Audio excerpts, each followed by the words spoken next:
പേര് പ്രീത. ഞാൻ കൊല്ലം ജില്ലയിൽ നിന്ന് വരുന്നു. ഞാൻ ആദ്യമായി കൃപാസനത്തെപ്പറ്റി കേൾക്കുന്നത് 2017 അതായത് ഞാൻ കൊല്ലത്തെ മാതാവിൻ്റെ പള്ളിയിലിരിക്കുമ്പോഴാണ് എനിക്കൊരു പത്രം കിട്ടുന്നത്. അതിൽ നിന്നുമാണ് ഞാൻ ആദ്യമായി കൃപാസനത്തെക്കുറിച്ച് അറിയുന്നത്. ഞാനൊരു ഹിന്ദുവാണ്. അതുകൊണ്ട് തന്നെ ഇവിടെ ഒന്ന് വരണമെന്ന് ആഗ്രഹിച്ചു, പക്ഷേ പറ്റിയില്ലായിരുന്നു അന്ന്. പിന്നെ 2021 എൻ്റെ ഒരു ഫ്രണ്ട് വഴിയാണ് ഞാനിവിടെ വന്നത് ആദ്യമായിട്ട്. ഞാൻ ആദ്യമായി ഉടമ്പടി എടുക്കുന്നത് 23/2/23 പിന്നെ എൻ്റെ ഉടമ്പടിയിൽ എനിക്ക് നിയോഗങ്ങളെക്കാളും പറയാനുള്ളത് അനുഭവങ്ങളാണ് കൂടുതലും പറയാനുള്ളത്. എൻ്റെ ആദ്യത്തെ ഉടമ്പടിയിൽ പറയാനുള്ള ഒരു രോഗസൗഖ്യത്തിൻ്റെ കാര്യമാണ്. എൻ്റെ കടയുടെ അടുത്തുള്ള ഒരു അമ്മയുടെ കാര്യമാണ് പറയാനുള്ളത്. കാര്യം ആ അമ്മയ്ക്ക് വയ്യാതായിട്ട് ഡോക്ടർ പറഞ്ഞതാണ് ഓക്സിജൻ സപ്പോർട്ടറോട് കൂടിയാണ് വീട്ടിൽ കൊണ്ടുവന്നത്. അപ്പം ഞാൻ കാണാൻ ചെന്നപ്പോഴത്തേക്ക് ഈ ഉടമ്പടി കാശ് രൂപം ഈ അമ്മയുടെ തലയിലും ദേഹത്തുമൊക്കെ ഒന്ന് തൊട്ടു. പിന്നെ അത് കഴിഞ്ഞിട്ട് ഒരാഴ്ച കഴിഞ്ഞിട്ടാണ് ഞാൻ അവിടെ ചെല്ലുന്നത്. ഈ അമ്മ അറിഞ്ഞില്ല ഉടമ്പടി കാശ് രൂപം ഞാൻ തൊടുവിച്ചത്. പിന്നെ ആ ഒരാഴ്ച കഴിഞ്ഞപ്പോൾ ചെന്നപ്പോൾ ഈ അമ്മ ഓക്സിജൻ സപ്പോർട്ടറെല്ലാം മാറ്റി എൻ്റെ അടുത്ത് പറയുകയാണ്. ഞാൻ പോയി കഴിഞ്ഞപ്പോഴേക്കും ആ മാതാവിനെ ആ അമ്മ അവിടെ കണ്ടു എന്നാണ് പറഞ്ഞത്. എൻ്റെ ആദ്യത്തെ ഉടമ്പടിയിലെ സാക്ഷ്യം അതാണ്. പിന്നെ ആ അമ്മ ഇവിടെ വന്ന് പ്രാർത്ഥിച്ചിട്ട് പോയിട്ടുണ്ട്. ആ അമ്മ ഇവിടെ വരാനിടയായി. അത്രയ്ക്കും ഗുരുതരമായി കിടന്ന ഒരു അമ്മയാണ്. പക്ഷേ അത് വലിയൊരു അത്ഭുതമാണ് എനിക്ക്. പിന്നെ പറയാനുള്ളത് എൻ്റെ ഒരു ഫ്രണ്ടിൻ്റെ കാര്യമാണ്. അത് ക്യാൻസർ പേഷ്യൻ്റായിരുന്നു. അപ്പോൾ ഞാൻ അയാളുടെ അസുഖത്തെക്കുറിച്ച് ഞാൻ അറിഞ്ഞെന്ന് അയാൾക്ക് അറിയത്തില്ലായിരുന്നു. എന്നാലും ഞാൻ പ്രാർത്ഥിക്കുമായിരുന്നു അയാൾക്ക് വേണ്ടിയിട്ട്. പക്ഷേ അന്നേരം അയാളിവിടെ വന്നു. ഞാൻ പ്രാർത്ഥിക്കാൻ തുടങ്ങിയതിന് ശേഷം അയാളിവിടെ വന്നതിന് ശേഷം പിന്നെ വീണ്ടും ഡോക്ടർക്കൊരു സംശയമുണ്ടായി. കാൽ വേദനയും പിന്നെ മുട്ടുവേദനയായിരുന്നു. നടക്കാൻ ഭയങ്കര ബുദ്ധിമുട്ടായിരുന്നു. അങ്ങനെ വെയിൻസിലെങ്ങാണ്ട് ട്യൂമർ ഉണ്ടോ എന്നുള്ളൊരു സംശയമുണ്ടായിരുന്നു. അങ്ങനെ ഞാൻ അവിടെ ചെന്ന് കണ്ട് ഉടമ്പടി തൈലം ഉടമ്പടി കാശുരൂപം വെച്ച് പ്രാർത്ഥിച്ചു. അതിന് ശേഷമാണ് MRI സ്കാൻ ചെയ്തത്.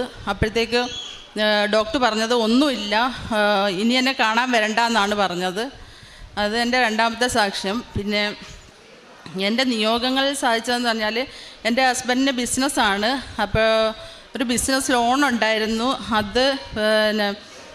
അത് കോവിഡ് സമയമായപ്പോഴത്തേക്ക് ട്രാൻസാക്ഷൻ കറക്റ്റ് ആവാഞ്ഞതിനാലും സ്റ്റോക്ക് കുറവായതിനാലും പിന്നെ ബാങ്കിൻ്റെ ഭാഗത്ത് നിന്ന് ഇത് ഫുൾ എമൗണ്ട് അടയ്ക്കണമെന്നാണ്. 24 lakhs ആയിരുന്നു.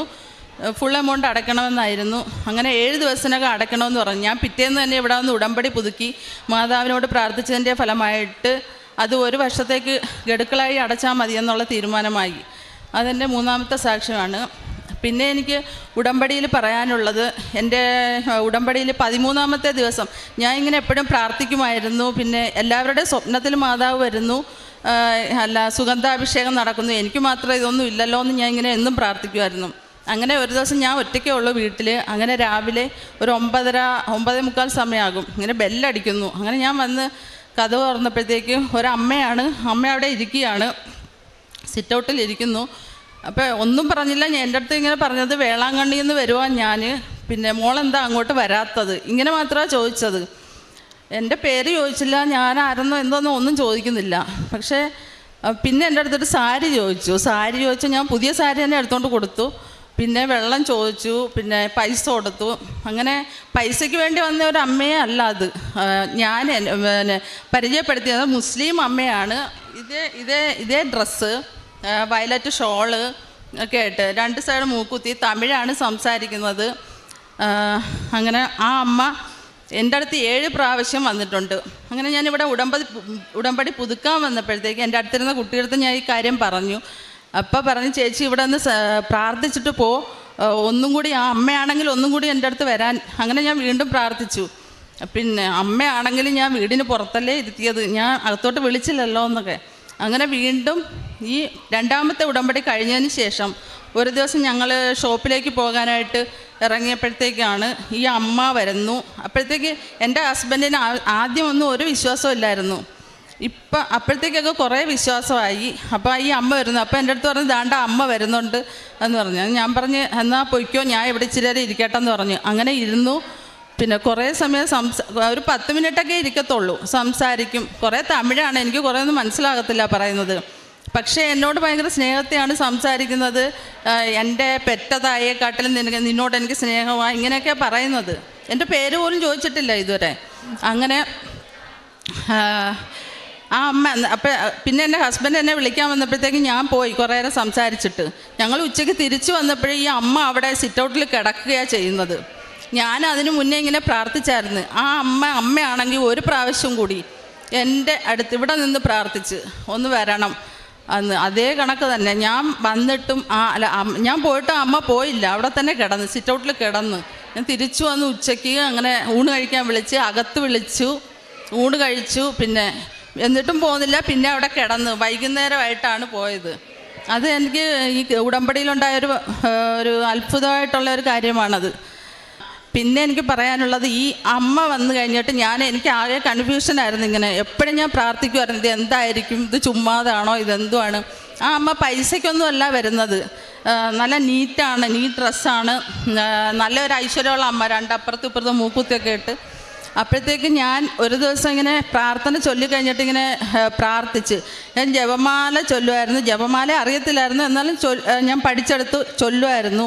അങ്ങനെ ഞാൻ പ്രാർത്ഥിച്ചിട്ട് ഞാൻ വന്ന് യൂട്യൂബ് നോക്കിയപ്പോഴത്തേക്ക് ഇവിടെ സാക്ഷ്യം പറയുന്ന ഒരു സഹോദരി പറയുന്നതാണ് ഞാൻ കേട്ടത്. കാര്യം പിന്നെ അവർ എൻട്രൻസിന് ക്ലാസ് എടുക്കുന്ന ഒരു സഹോദരിയാണ് സാക്ഷ്യം പറയുന്നത്. അപ്പോൾ അതിനകത്ത് പറയുന്നുണ്ട്, അവരുടെ വീട്ടിൽ ഇതേ കണക്കൊരു ഉമ്മ വന്ന കാര്യം പറയുന്നുണ്ട്. തമിഴാണ് സംസാരിക്കുന്നത്. ഞാൻ അമ്മയോട് ഇങ്ങനെ അടയാളം ചോദിച്ചു, അതും എനിക്കൊരു അടയാളമായിട്ട് അമ്മ തന്നു. എന്നിട്ടും എനിക്ക് സംശയമായിരുന്നു. പിന്നെ വീണ്ടും ഒന്നും കൂടി വരാൻ പറഞ്ഞ് അങ്ങനെ വരികയും ചെയ്തു. പിന്നെ ഇതുവരെ വന്നിട്ടില്ല, അറിയില്ല ഇനി വരുമോ എന്ന് അറിയത്തില്ല. അത് അമ്മയുടെ ഒരു അനുഗ്രഹമായിട്ട് ഞാൻ കരുതുന്നു. പിന്നെ ഞാൻ പ്രേക്ഷിത പ്രവർത്തനം എന്ന് വെച്ചാൽ പത്രങ്ങളൊക്കെ വീടുകൾ തോറുമായിരുന്നു കൊണ്ടുവന്ന് കൊടുക്കുന്നത്. പിന്നെ കാരുണ്യ പ്രവർത്തികൾ പൊതിച്ചോറൊക്കെ കൊടുക്കാറുണ്ട്, വഴിയരികത്തൊക്കെ ഇരിക്കുന്ന ആളുകൾക്ക് കൊടുക്കാറുണ്ട്. പിന്നെ ഈ പൊതിച്ചോറൊക്കെ എടുക്കുമ്പോൾ ഞാൻ എപ്പോഴും പ്രാർത്ഥിക്കാറുണ്ട്, പിന്നെ ഇത് വിശക്കുന്നവർക്ക് മാത്രമേ കിട്ടാവൂന്ന്.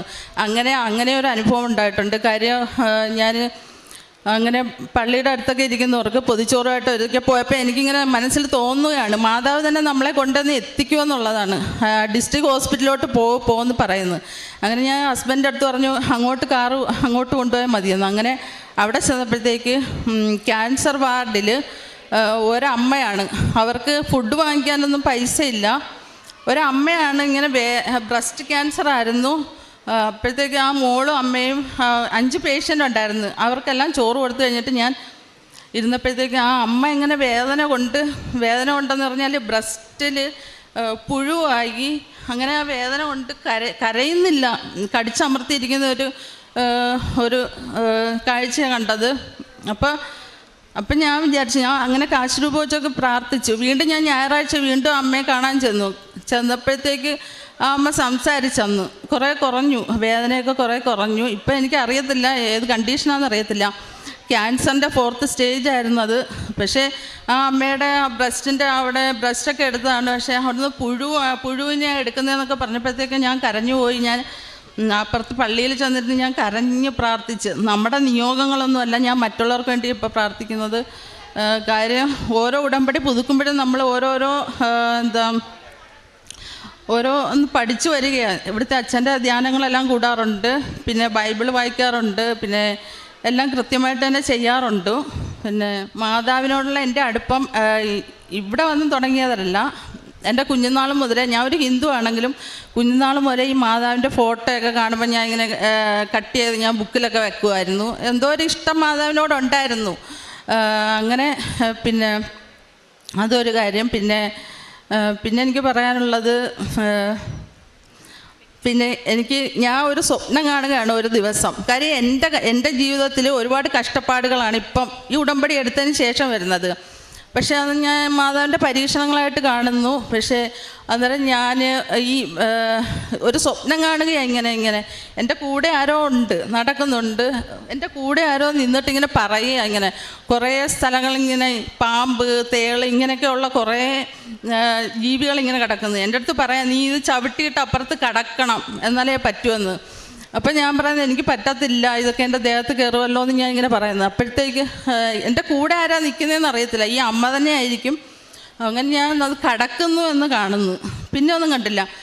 പിന്നെ അങ്ങനെ ഇരിക്കുമ്പോൾ കഴിഞ്ഞ ശനിയാഴ്ച എൻ്റെ വീട്ടിലൊരു സംഭവം ഉണ്ടായി. ഗ്യാസ് സിലിണ്ടർ എടുത്തു വെച്ചപ്പോഴത്തേക്ക് ഗ്യാസിൻ്റെ വാഷർ എന്തോ പ്രശ്നമായി.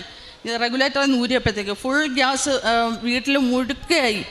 വീട്ടിൽ ഫുള്ള് രാത്രി 11 മണി കഴിഞ്ഞ് ഗ്യാസ് ഊറ്റി പുറത്തേക്ക് എടുത്ത് എറിഞ്ഞു. പക്ഷേ ഗേറ്റിന് വെളിയിൽ കൊണ്ടുവന്നു. എന്നിട്ടും ഗ്യാസ് പോയിക്കൊണ്ടിരിക്കുക, മഞ്ഞുപോലെ ഗ്യാസ് പോയിക്കൊണ്ടിരിക്കുക. എല്ലാം 2 നിലയിലും ഫുള്ള് നിറഞ്ഞ് ഗ്യാസ്.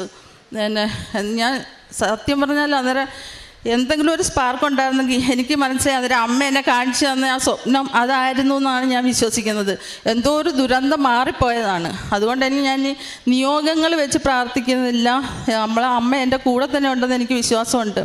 അമ്മ തന്ന എല്ലാ അനുഗ്രഹങ്ങൾക്കും കൃപകൾക്കും ഞാൻ 1000 നന്ദി പറയുന്നു. ഈശോയ്ക്കും നന്ദി പറയുന്നു. 91-ാം സങ്കീർത്തനത്തിൽ അത്യുന്നതൻ്റെ സംരക്ഷണത്തിൽ വസിക്കുന്നവനും സർവശക്തൻ്റെ തണലിൽ കഴിയുന്നവനും ഭാഗ്യവാൻ. കർത്താവിനോട് എൻ്റെ സങ്കേതവും ഞാൻ ആശ്രയിക്കുന്ന കോട്ടയും എന്ന് പറയും എന്ന് പറഞ്ഞാണ് 91-ാം സങ്കീർത്തനം തുടങ്ങുന്നത് തന്നെ.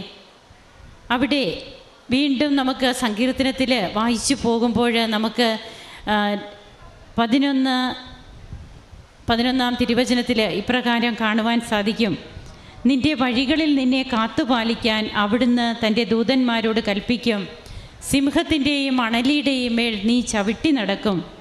യുവസിംഹത്തെയും സർപ്പത്തെയും നീ ചവിട്ടി മെതിക്കും. ഈ മകള് തൻ്റെ അനുഭവ സാക്ഷ്യത്തിൽ പറയുന്നുണ്ട്, എൻ്റെ കൂടെ ആരോ ഒരാളുണ്ട്.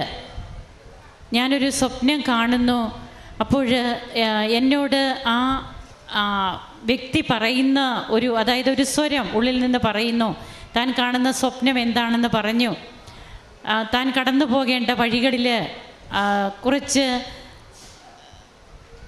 പാമ്പുകൾ, തേളുകൾ ഇതൊക്കെ കിടക്കുമ്പോൾ ഈ മകളോട് പറയുകയാണ്, നീ ഇത് കടന്നു പോകാൻ. പിന്നീട് എന്താണ് തൻ്റെ വീട്ടിൽ സംഭവിച്ചത്? അതായത് നമുക്കറിയില്ല നമ്മെ സംരക്ഷിക്കുന്ന അമ്മയുടെ കരം എങ്ങനെയാണ് നമ്മെ ചുറ്റിപ്പിടിക്കുന്നതെന്ന്. അത് അനുഭവ സാക്ഷ്യത്തിൽ നിന്ന് പിന്നീടാണ് അനുഭവത്തിൽ നിന്ന് ഈ മകൾക്ക് മനസ്സിലാകുന്നത്. ഗ്യാസ് സിലിണ്ടറിൻ്റെ ആ വലിയ ദുരന്തം. അപ്പോൾ അതിൽ നിന്ന് അതൊരു സ്പാർക്ക്, പെട്ടെന്നൊന്ന് ഇത് ചെയ്താൽ മതി, ആ വീട് മൊത്തം ഒറ്റ നിമിഷം മതി അത് പിന്നീട് അവിടെ ഇല്ലാതാകുവാൻ. നമുക്കെല്ലാവർക്കും ചിന്തിക്കാൻ പറ്റുന്ന ഒരു കാര്യമാണത്. എന്നാൽ വെള്ളം പോലെ ഗ്യാസ് പൊക്കത്തിലേക്ക് വരുന്നു, ഗ്യാസ് സിലിണ്ടർ എടുത്ത് എറിയേണ്ടി വരുന്നു. പക്ഷേ ഇവർക്ക് യാതൊന്നും സംഭവിച്ചില്ല. ആ ഒരു വലിയ സംരക്ഷണം. അതുകൊണ്ടാണ് ഉടമ്പടി നമ്മെ എങ്ങനെയാണ് സംരക്ഷണത്തിലേക്ക് കൊണ്ടുവരുന്നത്. ഇവിടെ വന്ന് ഉടമ്പടി എടുത്ത് പോകുന്ന കുട്ടികളുണ്ട്. അവർ വിദേശത്തേക്കൊക്കെ പോകുമ്പോൾ അവർക്ക് അറിയില്ല. അപ്പോൾ അവരോട് പറഞ്ഞു കൊടുക്കാറുണ്ട്, നിങ്ങളുടെ ഉടമ്പടി 1 വർഷത്തേക്കുള്ള ഒരു ഉടമ്പടി, അതൊരു സംരക്ഷണമാണ്. നിങ്ങൾക്ക് NRI ആക്കണം. അപ്പോൾ കൂടുതൽ പേരും അതിനൊക്കെ താല്പര്യപ്പെടാറുണ്ട്. കുറച്ച് പേരെങ്കിലും പറയാറുണ്ട്, ഞങ്ങൾ ഇനി എങ്ങനെയാണ് ഇതൊക്കെ മുമ്പോട്ട് കൊണ്ടുപോവുക. ഇവിടെയാണ് നാം ചിന്തിക്കേണ്ടത്. നാം നമ്മുടെ കാര്യസാധ്യത്തിന് വേണ്ടിയിട്ട് മാത്രമാണോ ഉടമ്പടി എടുക്കുക എന്ന്. ഈ മകൾ പറയുന്നു, ഞാൻ ഒരു ക്രൈസ്തവയല്ല, എന്നാൽ അമ്മയോടുള്ള എൻ്റെ സ്നേഹം എനിക്ക് ചെറുപ്പം മുതലേ ഉണ്ട്. അതാണ് എന്നെ ഇവിടെ കൊണ്ടുവന്ന് എത്തിച്ചത്. ആ സ്നേഹമുള്ളപ്പോഴാണ് പുറപ്പാട് 33:20 തിരുവചനം പറയുന്നുണ്ട്, ഞാൻ തന്നെ നിന്നോടുകൂടെ വരും, ഞാൻ നിൻ്റെ കൂടെ ഉണ്ടാകും. ഇതൊരു ബന്ധമാണ് പ്രിയപ്പെട്ടവരെ. നാം സ്വന്തമാകുമ്പോഴാണ് നമുക്ക് ഈ ബന്ധത്തിൻ്റെ അർത്ഥം മനസ്സിലാവുക. അപ്പോൾ ഈ മകളുടെ ജീവിതത്തിൽ തനിക്ക് വെച്ച നിയോഗങ്ങളല്ല, അതിനേക്കാൾ ഉപരിയായിട്ട് തൻ്റെ കുടുംബത്തെ തന്നെ എങ്ങനെയാണ് പരിശുദ്ധ അമ്മയുടെ സംരക്ഷണ വലയത്തിൽ എപ്പോഴും തങ്ങൾക്കാകുവാൻ കഴിയുന്നത്, അത് ഈ മകൾ ഇവിടെ പങ്കുവെച്ചു. അതുപോലെ തന്നെ അമ്മയെ എങ്ങനെ തൻ്റെ കുടുംബത്തിലേക്ക് അമ്മ വരുന്ന ഒരു അനുഭവം ഈ മകൾക്ക് കൊടുക്കുന്നു. ഈ മകൾ പ്രാർത്ഥിക്കുന്നു മറ്റുള്ളവർക്ക് വേണ്ടിയിട്ട്. ആ പ്രാർത്ഥിച്ച അമ്മ ഗുരുതര അവസ്ഥയിലായിരുന്നു. ഉടനെ ഓക്സിജൻ സപ്പോർട്ടില്ലാതെ ജീവിക്കില്ല എന്നൊക്കെ പറഞ്ഞ ആ അമ്മ ഇപ്പോഴും ഉഷാറായി നടക്കുന്നു. ഇവിടെ വന്ന് അമ്മയുടെ നടയിൽ വന്ന് നന്ദി പറഞ്ഞു പോയി. ഇതൊക്കെ നമ്മോട് പറയുന്നത്, നാം ചിന്തിക്കുന്ന രീതിയിലല്ല ദൈവം പ്രവർത്തിക്കാൻ തയ്യാറായി നിൽക്കുന്നത് എന്നുള്ളതാണ്. നമ്മുടെ നിയോഗങ്ങൾക്ക് പ്രാധാന്യം കൊടുത്തുകൊണ്ട് ആ നിയോഗങ്ങളിൽ മാത്രം ശ്രദ്ധ പതിപ്പിച്ചുകൊണ്ട് നാം മുമ്പോട്ട് പോകുമ്പോൾ നമുക്ക് കിട്ടുന്ന കൃപകളൊന്നും മനസ്സിലാക്കാൻ നമുക്ക് സാധിക്കാതെ പോവുകയാണ്. നമ്മുടെ മനസ്സിൽ മൊത്തം നമുക്ക് UK പോകണം, അല്ലെങ്കിൽ നമ്മുടെ കുറച്ച് മറ്റ് ചില നിയോഗങ്ങൾ, ഏതെങ്കിലുമൊക്കെ ഒരു ജോലി തടസ്സങ്ങൾ, ഇതൊക്കെയാണ് നമ്മുടെ മനസ്സിലും ഹൃദയത്തിലും ഉള്ളത്. അതാണ് നാം പ്രൊജക്റ്റ് ചെയ്ത് നമ്മുടെ മനസ്സിലേക്ക് വരുന്നതെങ്കിൽ ദൈവം തരുന്ന കൃപകൾ ഒത്തിരിയുണ്ട്. നാം ഇവിടെ ഇരുന്ന് ചിന്തിച്ചാൽ മതി. ആ കൃപകളൊക്കെ പലപ്പോഴും നമുക്ക് കാണാൻ പറ്റാതെ പോവുകയാണ്. അങ്ങനെയാണ് നന്ദിയുടെ ഒരു ജീവിതം നയിക്കാനായിട്ട് പലപ്പോഴും നമുക്ക് സാധിക്കാതെ പോകുന്നു. അതുതന്നെയാണ് നമുക്ക് കൂടുതൽ കൃപകൾ നേടുവാൻ തടസ്സമായി നിൽക്കുന്നത്. പിന്നീട് തൻ്റെ ഒരു നിയോഗം ഇവിടെ ഈ മകൾ പറഞ്ഞു. തനിക്ക് എങ്ങനെയാണ് ഒരു വലിയ ബാധ്യത വന്നു ബിസിനസ്സിൽ, 24 ലക്ഷം അല്ലേ? അത് എങ്ങനെയാണ്, അത് 7 ദിവസം കൊണ്ട് തന്നെ അതൊക്കെ അടയ്ക്കണം എന്നൊക്കെ പറയുമ്പോൾ അത് 1 വർഷത്തേക്ക് ഗഡുക്കളായിട്ട് അടച്ചാൽ മതി എന്നുള്ള രീതിയിലേക്ക് എങ്ങനെ കാര്യങ്ങൾ മാറി എന്നുള്ളതാണ്. അതുകൊണ്ട് നാം അമ്മയെ സ്നേഹിക്കുമ്പോൾ അമ്മ നമ്മെ ചുറ്റിപ്പിടിക്കും. ഈശോ നമ്മുടെ കൂടെ ഉണ്ടാകും. അത് നമുക്ക് മറക്കാതിരിക്കാം. നമ്മുടെ നിയോഗങ്ങളെ നമുക്ക് സൈഡിലേക്ക് മാറ്റാം. ദൈവത്തെ കൊണ്ട് നിറയുവാൻ നമുക്ക് പ്രാർത്ഥിക്കാം. അങ്ങനെ ആകുമ്പോൾ നമ്മുടെ വീട്ടിലമ്മ വരും, നമ്മുടെ ജീവിതത്തിൽ കടന്നു വരും. നമുക്ക് കൂടുതൽ കൃപകൾ നേടുവാൻ സാധിക്കും. അനുഗ്രഹങ്ങൾ മാത്രമല്ലാതെ തടസ്സങ്ങൾ വരുമ്പോൾ ആ തടസ്സങ്ങളെ തരണം ചെയ്യാനുള്ള ശക്തി നമുക്ക് കിട്ടും. അതാണ് ഈ മകളുടെ സാക്ഷ്യത്തിൽ നമുക്ക് കൂടുതൽ കേൾക്കുവാൻ കഴിഞ്ഞത്. കരങ്ങളടിച്ച് നമുക്ക് ഈശോയ്ക്കും അമ്മയ്ക്കും നന്ദി പറയാം. യേശുവേ നന്ദി, യേശുവേ സ്തുതി.